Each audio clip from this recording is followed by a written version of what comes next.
Please welcome to the stage Dr. Sunil Sanghvi and Dr. Irene Sun.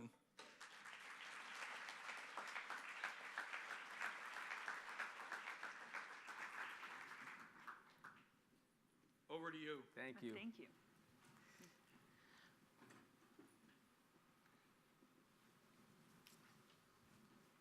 Ken, thanks for that introduction, and thanks for the dinner last night, as always spectacular. Thanks for setting this thing in motion. It's year after year, the highlight of the year. We have a lot of friends in the audience. It's great to be here.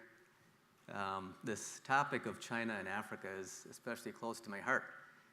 25 years ago, I was at the World Bank, and I got a chance to see the early innings of the Chinese ag transformation.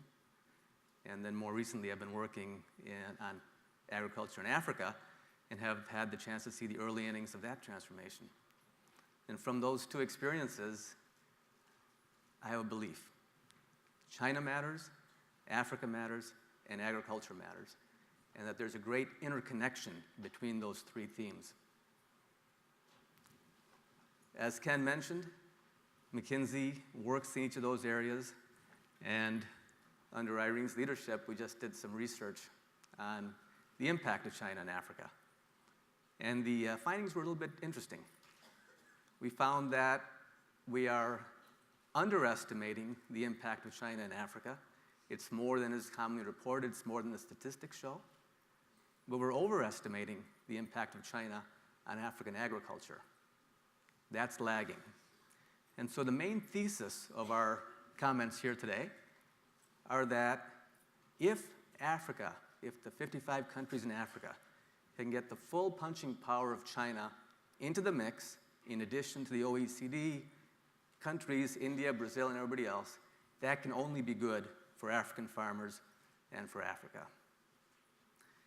To make these points, I'll set a few minutes of context at the beginning.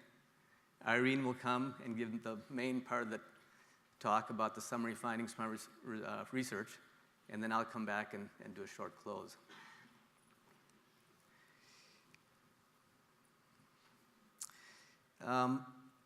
For context, it's sometimes interesting, certainly fun, to take the long view on history. And let's see if I can get the first chart up here. If we do that, you see the importance of China over time. What this first chart shows is that share of GDP, global GDP from Christ to 2016. And the light blue is China, the dark blue is mostly India. And you see for the first 1,800 years, the world's GDP was mostly comprised of India and China. The world's GDP is population times per capita productivity. And around 1800, the per capita productivity in the West started increasing dramatically. And you see the great increase in the share of the world GDP of Europe and the US.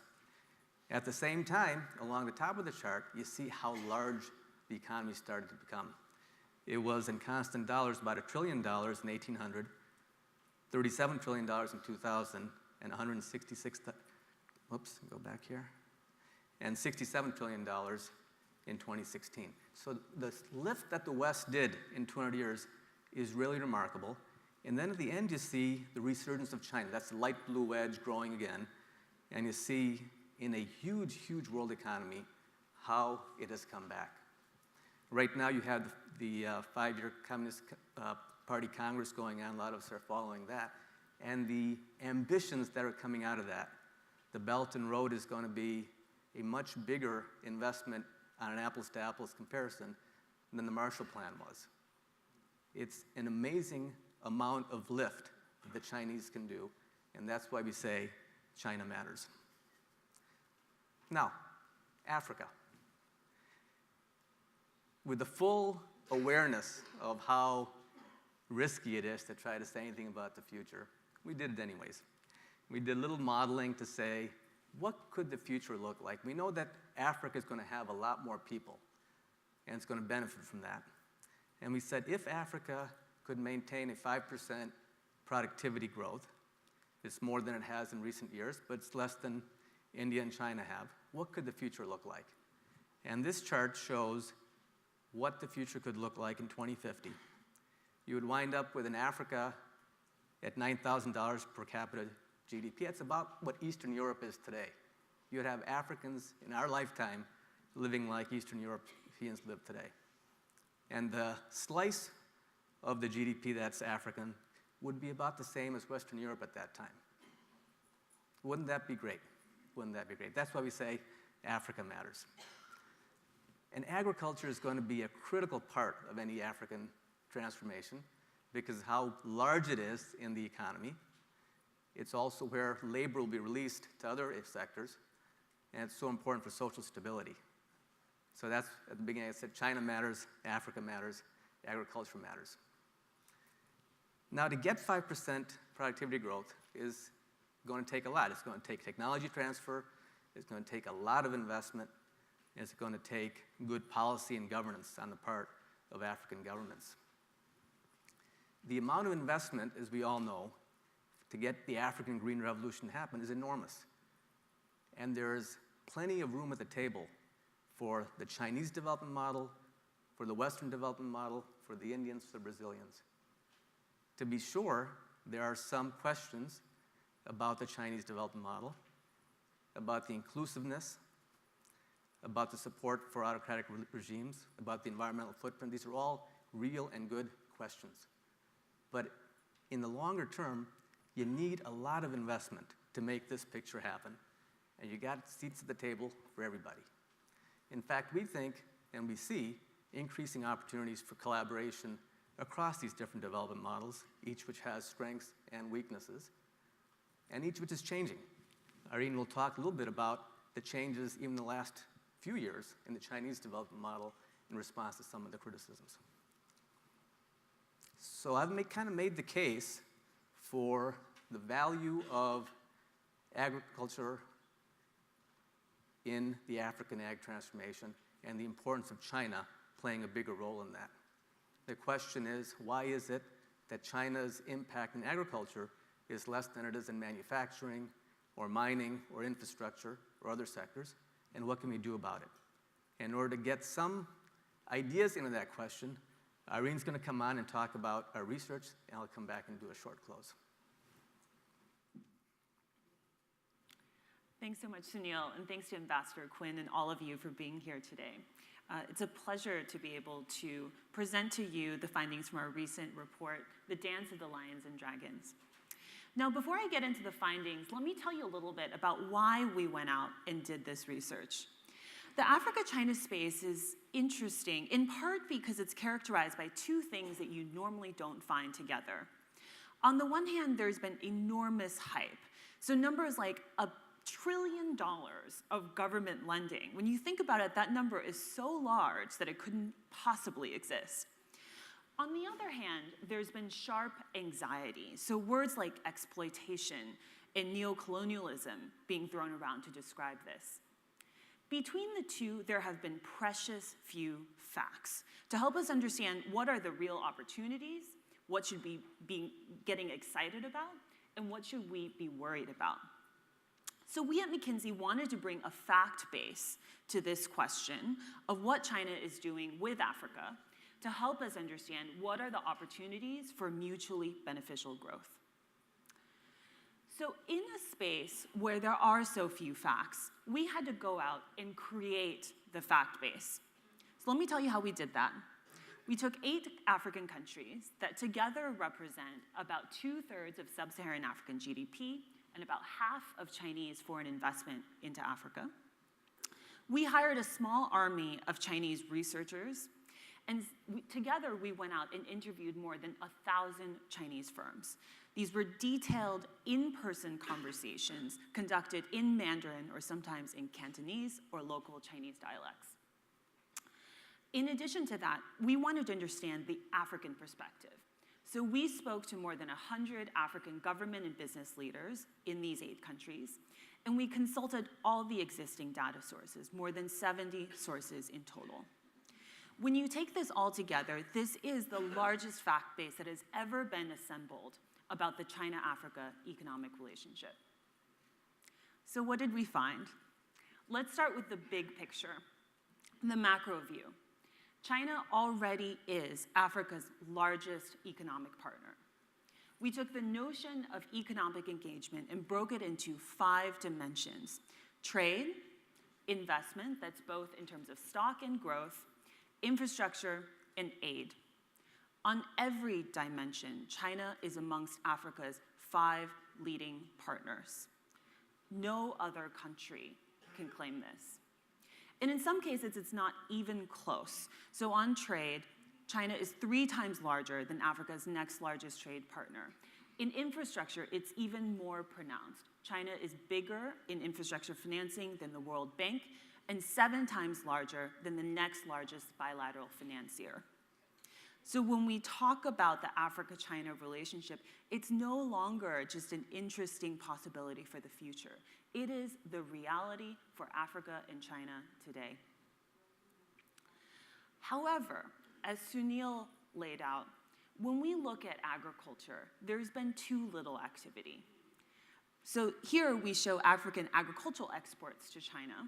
The growth rates look good, but when you put it in context, China represents only 3% of African total agricultural exports. The potential for growth here is enormous when you consider that China is 1/5 of the global economy. Now, if that's the macro view, let's look at the micro view, the firm level view. So let's start with a basic question. How many Chinese firms are actually operating in Africa today? This is a harder question than we expected. So let me tell you a little bit about how we got to the answer. In every country, we started with the Chinese government data. The Ministry of Commerce registry of the Chinese firms it knew was operating in each of these countries. We're just showing 3 examples here. Then we took the local government data. So in the case of Kenya, KenInvest. In the case of Nigeria, the Nigerian Investment Promotion Commission. Then we added in, depending on the country, between 5 and 10 additional data sources: business association membership lists, press-based registries. We matched every name on every list against every other name on every other list for a combined total. And what we found was 2x, 3x, sometimes 7x the number of firms that either government on either side expected. When you extrapolate this to the rest of the continent, we think there are already more than 10,000 Chinese firms operating in Africa today. To put this in perspective, that's almost 4 times the number in the previous largest data set. So what are all these firms doing? The answer is lots of things. About 1/3 of them are in manufacturing, but there are significant numbers in other sectors like services, trade, and infrastructure. In some of these sectors, they're making a dent in taking leadership positions in the market. So in manufacturing, we estimate that 1 in 10 manufactured goods being produced in Africa today is already being produced by a Chinese firm. In infrastructure, their market leadership is even more pronounced. They're winning half of all EPC contracts in Africa today. But again, agriculture, underexplored in terms of investment. So when you look at commercial farming, only about 4% of announced Chinese projects ever come into reality. Now, who owns these firms? You might think that they're mainly owned by the Chinese government in the form of state-owned enterprises. The reality is quite the opposite. In country after country, we're finding 80 to 90% of Chinese firms are actually private corporations, privately held or owned by individual entrepreneurs who see the market opportunity in Africa. They're there not for political reasons or because of state backing, but because they see an attractive market opportunity in Africa and they're willing to bet their own capital to see the returns. Now let me tell you about some of these firms and what they're actually doing, particularly in the area of agriculture. Let's take Sunshine. They're a family-owned firm who came to Tanzania in East Africa about a generation ago as a small import-export trading business. But they use trading to actually understand the market and understand what it would make business sense to produce locally. So today they have multiple ventures in East Africa in agri-processing, For example, a cotton mill and a sunflower seed oil factory. New Hope Group. This is one of the leading chicken feed manufacturers in China. And a few years ago, they made their first investment in Africa, in South Africa. And they've already expanded to Nigeria and Egypt as well. So one thing you can say about these firms is that they're nimble, they're agile, they're excited about Africa and always looking to evolve and pursue the next opportunity. And some of them we're seeing the glimmers of interest in agriculture, particularly in areas like agro-processing, mechanization, and agricultural inputs. Now, what's the impact of Chinese investment in Africa? This has been a huge area of debate, and we wanted to bring a fact base to be objective about this question. So in our sample of firms, more than 1,000 firms that collectively employ more than 300,000 people in Africa, we find that 89% of the employees of Chinese firms in Africa today are local African workers. The reason is very simple. It's cost. In some sectors in some countries, it now costs 5 times as much to bring a worker from China as to hire one locally. And so this is just simple business sense. Another area that you might not associate with Chinese firms, innovation and technology. So here, let me tell you the story of a firm called Techno. Now, this crowd, I imagine, is a little more familiar with iPhone or Samsung. But to the man or woman on the street in Lagos or Nairobi, they're just as likely to have heard of or be familiar with Techno. They're a Chinese firm that makes a very affordable smartphone that retails for about $50. And what's more, they've adapted their technology to their customers. They don't sell any smartphones in China. They only sell in Africa. And they noticed pretty early on that at least the previous generation of iPhones and Samsung phones did not take very good selfies of people with darker skin. So they quickly adjusted their selfie technology, and you can see the comparison of the iPhone selfie and their selfie. Yeah, it's quite striking. And overall, we're finding that this is actually pretty common. About half of Chinese firms have introduced a new product or service into the African market, and about a third of them have introduced a new technology. Now, those are positive aspects, but again, we want to be objective. There are places where the impact of Chinese firms in Africa could be improved. Managerial employment is one. So while overall local employment is very high, it's about half the rate when you just take the manager level. Sourcing is another area. Only about half of procurement of Chinese firms by value is being done from local suppliers, African suppliers, and this number should go up in the future. Labor violations. There have been well-documented cases in some countries, particularly in the extractive sectors, and this is a quite serious concern. And finally, corruption. Chinese firms were quite honest with us.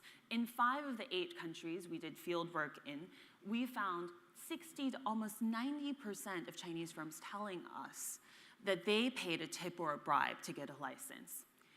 To put this in context, this is the #1 concern out of a long list that we asked about of Chinese firms operating in Africa today. Now, Africa is a large place with many countries, and we want to recognize the varied ways that they've set up their relationships with China. And so we broke this question into 2 axes. On the vertical axis, there's what we're calling the depth of the government-to-government relationship.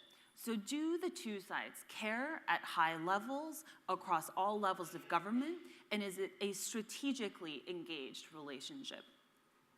On the x-axis, we're plotting the health of the economic engagement, and we use the word health to connote not just the size of the investment involved, but does it involve a diversity of firms in different sectors and of different sizes. When we took our 8 countries, they are all over the map. And so we'd suggest looking at this in terms of 4 groupings. First, in orange, towards the top right, there's what we're calling the robust partners, like Ethiopia and South Africa, countries that have established truly strategic and sustained engagement with China in multiple areas, working together to mutually advance their interests in a sustained way. Then in blue, there's what we're calling the solid partners, where the relationship has grown healthily, is of a good size, but not because either side, or both sides rather, are necessarily being completely strategic about it. Then in red, there's the unbalanced partners, Angola and Zambia, places where the relationship is tilted towards the government side or the private sector, quote unquote, running amok.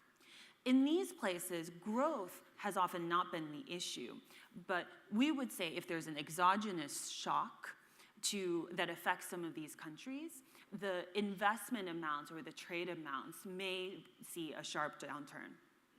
And finally, there's the nascent partners like Cote d'Ivoire, places where the relationship is so new and so trade-based that the partnership model has not yet become clear. Now, what of the future?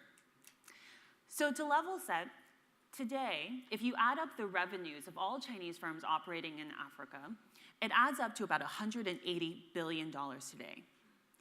If everything continues status quo, business as usual, we're looking at pretty good growth to about $250 billion in the next decade. But much more is possible, more like $440 billion or nearly $500 billion of opportunity. So where is this going to come from? It's really going to come from two buckets of industries. There's what we're calling the big three today, manufacturing, resources, and infrastructure that have been huge areas of Chinese investment to date that will continue to have outsized opportunity over the next decade. But there's also 5 new growth industries that add up to more than $100 billion of opportunity, and agriculture is one of these. What are going to be the big China-Africa agriculture investment opportunities? Well, there's 5 buckets. Infrastructure. This is a natural adjacency to the Chinese construction industry's dominance in Africa today. So it's natural to think that they could expand into agricultural infrastructure, things like irrigation across the continent. The next 3, inputs, machinery, and agri-processing. China is the current factory of the world. It produces more than 1/4 of global manufacturing output. There are a plethora of Chinese entrepreneurs with the technical know-how and the expertise in manufacturing, and they've already shown interest on the continent. It's just a matter of time before they get into, in a big way, agriculture-related manufacturing of inputs like fertilizer, pesticides, and feed, of agricultural machinery, and also agricultural and food processing. And finally, financing. So China, over the last decade, has developed some of the leading cutting-edge technology in digital consumer finance. So names like Alibaba and Tencent. Alibaba recently just made Africa a strategic priority for their company. It is just a matter of time that some of these models that have worked so well with the base of the pyramid in China actually come and are explored in Africa. So finally, some recommendations. We started this by saying that we believe there is such a huge opportunity for mutually beneficial and sustainable growth. And there are 10 recommendations that we have to make that a reality. They break into different audiences. So for African governments, our main message is make this a strategic priority. China is already the continent's largest economic partner. Let's make sure that bureaucracies and the national strategies are updated and there's sustained engagement to treat China like the big partner and big opportunity it is already. To the Chinese side, our big message is let's make sure to understand the role of the Chinese private sector. To date, all of the massive funding that has been available from Chinese policy banks and by the Chinese government has gone largely to state-owned enterprises. Whereas the reality on the ground is that it's private Chinese firms doing so much of the heavy lifting.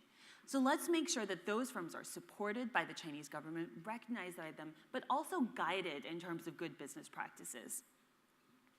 To the private sector, there are massive partnership opportunities, JV opportunities where the Chinese side can bring capital and technology, and the African side brings market access and market knowledge. And finally, there's interesting public-private partnership opportunities, including in agriculture. So imagine if that 3% of African agriculture exports to China could grow to what China is in line with the global economy, something more like 20%. One thing that could really help that is if the Chinese government and African governments agreed to a pre-purchasing arrangement, where if African producers can make it, then China agrees upfront to buy African agricultural commodities at a market price band. This would give African producers the confidence to actually invest in improving yields and productivity. And macro level, it would improve Africa-China's trade balance and diversify African agricultural exports. So we think the future is bright, and that there is so much opportunity within the overall Africa-China relationship to expand further into the agriculture realm.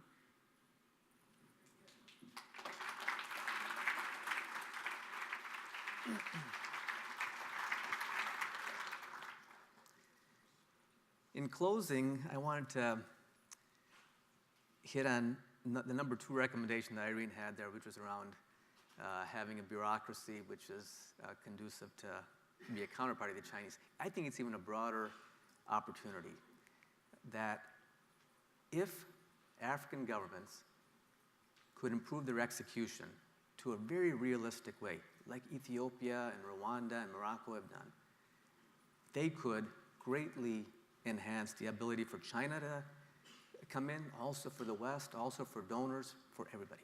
And we think this is a hugely under-leveraged lever.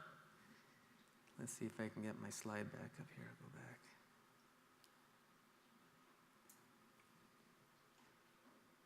Doesn't matter.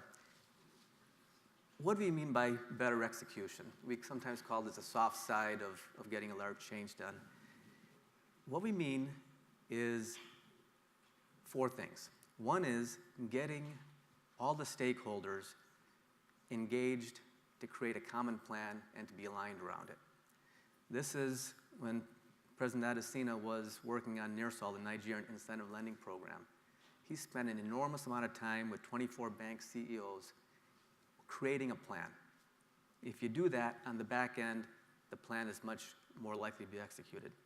In Morocco, when they wanted to get Spanish banks to give the back office and offshore it, they worked for a long period of time with the Spanish banks in co-developing what a BPO park would look like.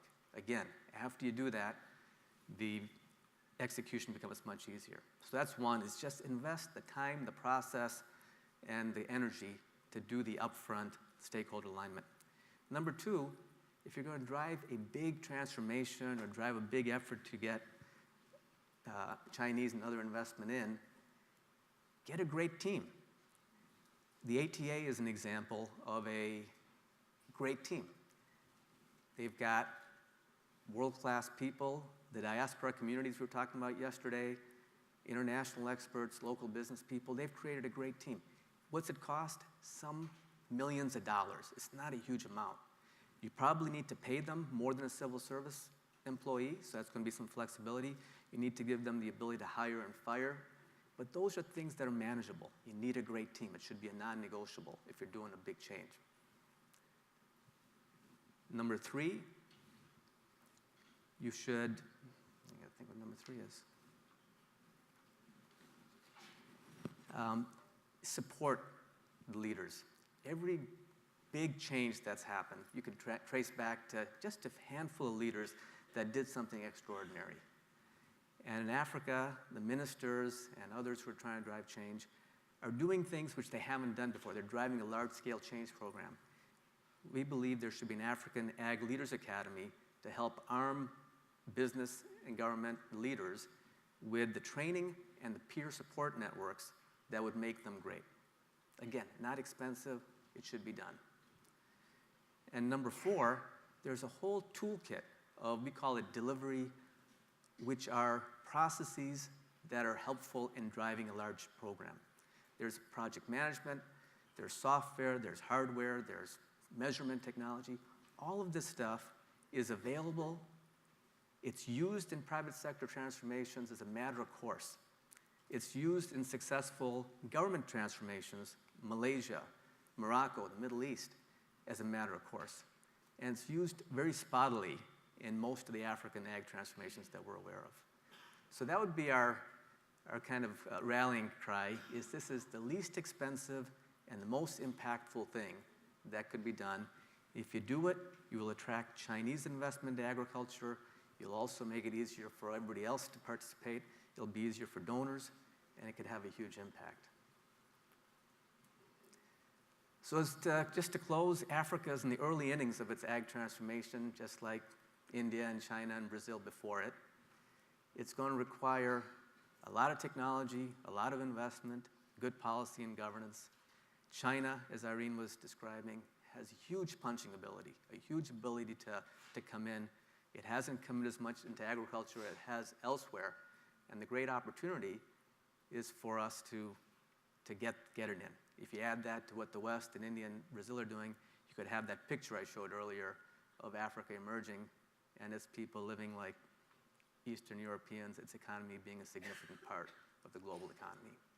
Thank you for listening. Let's look for a great day.